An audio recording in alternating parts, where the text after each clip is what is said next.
Hello friends, ये मेरा 8th video है। इसमें अपन ऑब्जेक्टिव क्वेश्चंस करेंगे। ठीक है, जैसे पहला क्वेश्चन आ गया, आणविक भार निकालिए, मतलब मॉलिक्यूलर वेट निकालिए। ठीक है, NH3 का निकालना है जैसे। ठीक है, तो NH3 कैसे निकालते हैं आणविक भार? जो परमाणु द्रव्य, पहले परमाणु द्रव्यमान निकाल लेते हैं और फिर उनको ऐड करके क्या निकालते हैं? आणविक भार निकालते हैं।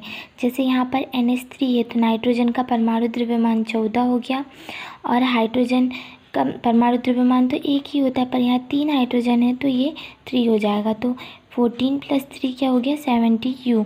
U जो है एक इकाई है। ठीक है, वैसे ही सोडियम नाइट्रेट का निकालेंगे तो सोडियम का परमाणु द्रव्यमान 23 होता है, नाइट्रोजन का 14 होता है और O3 ऑक्सीजन का 16 होता है, पर 3 ऑक्सीजन है इसलिए 48 हो जाएगा और जब इनको ऐड किया तो 85 U हो जाएगा। वैसे ही CH4 का देखते हैं तो पता है कि कार्बन का 12 होता है और हाइड्रोजन 4 है तो ये 4 हो जाएगा। 12 + 4 क्या हो जाएगा? 60 U हो जाएगा। ठीक है, तो ऐसे क्या निकालते हैं? मॉलिक्यूलर वेट निकालते हैं। अगर जैसे क्वेश्चन में आ गया कि 85 किसका मॉलिक्यूलर वेट है और ये एग्जाम्पल दिए तो आप एक एक से निकाल के बता देना कि बता सकते हैं कि सोडियम नाइट्रेट का आणविक भार है ये। ठीक है, जैसे अब नेक्स्ट क्वेश्चन आता है, H2S गैस में कितने परमाणु होते हैं? क्वेश्चन आ गया कि परमाणु कितने हैं या फिर परमाणुविकता भी पूछ सकता है। मतलब ये सिंपल पूछ रहा है कि ये कितने परमाणु से मिलकर बनी है H2S। ठीक है, साफ साफ दिख रहा है कि हाइड्रोजन के 2 परमाणु मिले हैं, सल्फर का 1 तो 3, तो आंसर क्या हो जाएगा? 3 परमाणु से मिलकर बनी हुई है। H2S के कारण बायोगैस से क्या आती है? गंध आती है गैस के कारण। ठीक है, अब PO4 3- में कितने परमाणु हैं? अब यहाँ पर घुमाने के लिए क्या दे दिया है? 3- दे दिया है, पर इससे कोई चार्ज से कोई इफेक्ट नहीं पड़ता। सिंपल है, फास्फोरस का 1 एटम है और ऑक्सीजन के 4 एटम्स हैं, तो कितने एटम्स हो गए? 5 एटम्स। तो P4 3- में कितने एटम्स होंगे? तो 5 होंगे। ठीक है, अब थर्ड क्वेश्चन आता है कि N2 की परमाणुविकता का, ये परमाणु ना बोल के परमाणुविकता भी बोल सकता है, तो इसका भी मतलब क्या है? परमाणु ही है कि N2 की परमाणुविकता कितनी है? तो कितनी होगी? 2। साफ दिख रहा है कि नाइट्रोजन के 2 हैं। अब क्वेश्चन आता है कि सूत्र बनाइए, सोडियम ऑक्साइड, एल्यूमिनियम क्लोराइड। ठीक है, ऐसे 2 आ गया तो हमको पता है कि सोडियम है, पहले हमको पता है कि सोडियम ऑक्साइड बनाना है, मतलब सोडियम और ऑक्सीजन आएंगे, तो सोडियम ले लिया, ऑक्सीजन ले लिया। सोडियम की +1 वैलेंसी होती है, इससे पहले वाले वीडियो में वैलेंसी बता चुकी थी मैं, और ऑक्सीजन की -2 होती है। क्रॉस कराया तो क्या बन गया? सोडियम ऑक्साइड बन गया, Na2O। ठीक है, अब हमको एल्यूमिनियम क्लोराइड बनाना है तो कैसे बनाएंगे? एल्यूमिनियम ले लिया, क्लोरीन ले लिया, एल्यूमिनियम की +3 होती है, क्लोरीन की -2 होती है। क्रॉस कराया तो क्या बना? Al2Cl3। ठीक है, एल्यूमिनियम क्लोराइड बना। सॉरी, ये क्लोरीन की जो होती है वो -1 होती है। ठीक है, तो क्या बनेगा? AlCl3 बनेगा। अब क्या है? आवेश बताना है कि जैसे आ गया कि ये किरणें दी हुई हैं, इसमें बताओ किसमें कौन सा आवेश होता है। तो जो किनाल किरणें होती हैं वो धन आवेशित होती हैं, एनोड किरणें नेगेटिव होती हैं और अल्फ़ा किरणें जो होती हैं वो धन या फिर हीलियम परमाणु की किरणें होती हैं। ठीक है, अब क्वेश्चन आता है, प्रोटॉन्स, इलेक्ट्रॉन्स और न्यूट्रॉन्स समान वेग से गति कर रहे हैं। ठीक है, सबसे अधिक गतिज ऊर्जा किसकी होगी? तो ये क्वेश्चन आया है। ठीक है, तो हम कैसे बताएंगे कि सबसे अधिक गतिज ऊर्जा किसकी होगी? तो क्योंकि हमको पता है काइनेटिक एनर्जी का फॉर्मूला होता है 12mv² होता है, मतलब 12mv² होता है। तो अभी क्या हम लोग वेग, तो क्योंकि समान वेग से चल रही तो वेग को अपन लेंगे ज नहीं। ठीक है, m को लिए, मास को, अब मास सबसे ज़्यादा मास किसका होता है? न्यूट्रॉन्स का होता है। द्रव्यमान सबसे ज़्यादा न्यूट्रॉन का होता है। देखो, प्रोटॉन और न्यूट्रॉन के द्रव्यमान लगभग समान होते हैं, पर न्यूट्रॉन का द्रव्यमान जो होता है वो प्रोटॉन से भी थोड़ा ज़्यादा होता है। कितना होता है? 1.674 × 10⁻27। जब इसको अपन लोग काटेंगे भी तो जो वैल्यू आएगी वो इलेक्ट्रॉन के द्रव्यमान और प्रोटॉन के द्रव्यमान से ज़्यादा ही होगी। ठीक है, तो इसलिए काइनेटिक एनर्जी किसकी अधिक होगी? न्यूट्रॉन की होगी। अब अब क्वेश्चन आता है कि पानी के 360 ग्राम में कितने मोल होंगे। ऐसा क्वेश्चन आ गया, मैंने मोल वाले भी क्वेश्चन कराई थी, फिर भी देखते हैं कि पानी के 360 ग्राम में कितने मोल होंगे। तो पानी का फॉर्मूला तो पता है H2O। तो सबसे पहले क्या निकाल लेते हैं, H2O निकालें।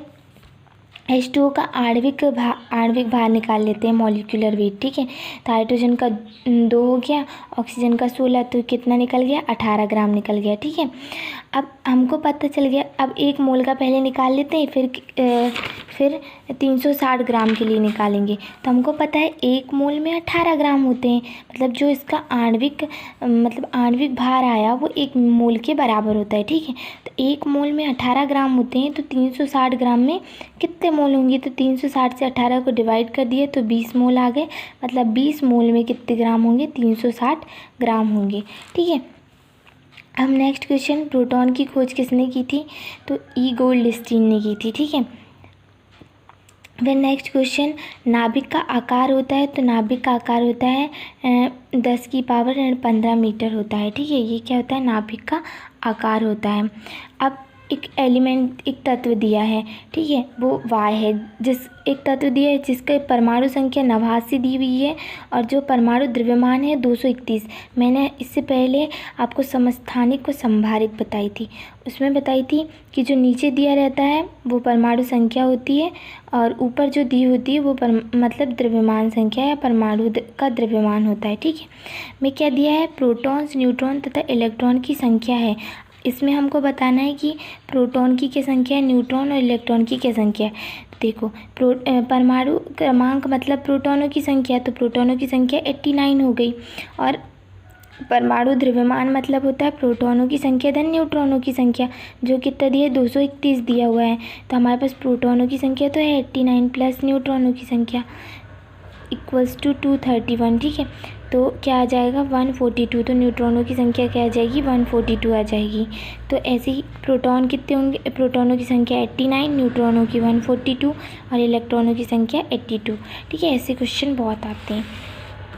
फिर नेक्स्ट क्वेश्चन, भारी हाइड्रोजन परमाणु में न्यूट्रॉनों की संख्या होती है तो एक ही होती है। एनोड किरणों की प्रकृति निर्भर करती है, अवशिष्ट गैसों की प्रकृति पर निर्भर करती है।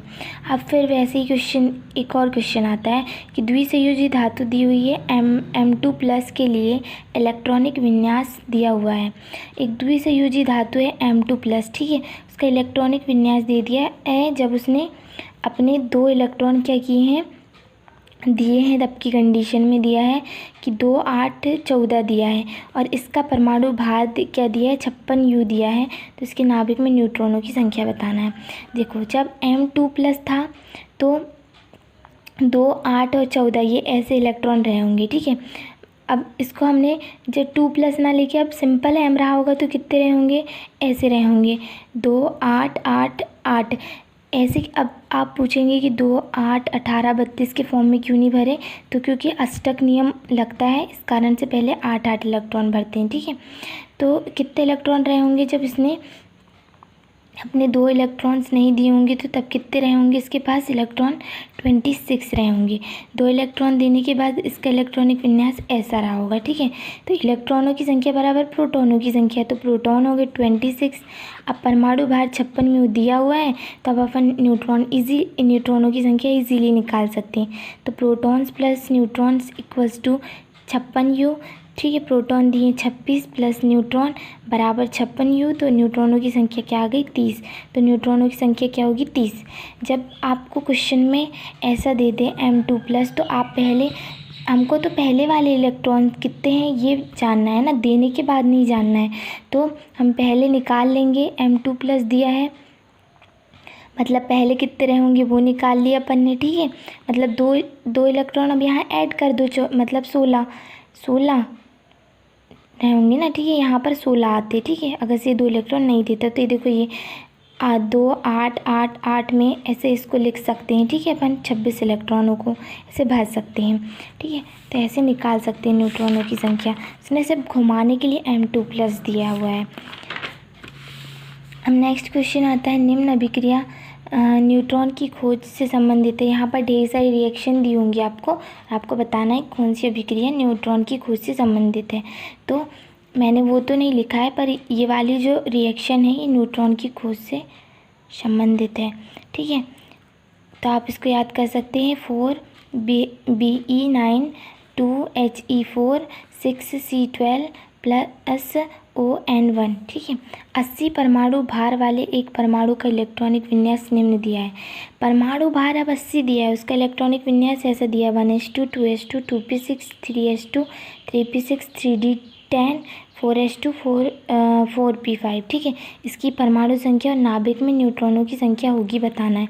सबको काउंट कर लिए 6 4 10। ठीक है, ये भी 6 4 10 हो गया, तो ये 30, तो कितने हुए होंगे 35। ठीक है, तो प्रोटॉनों की संख्या 35 है।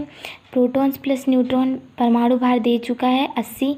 ठीक है, प्रोटॉनों की संख्या 35 धन 80 बराबर 35 धन n बराबर 80, तो इन न्यूट्रॉनों की संख्या निकल गई 45। ठीक है, परमाणु संख्या बराबर प्रोटॉनों की संख्या बराबर 35, न्यूट्रॉनों की संख्या 45।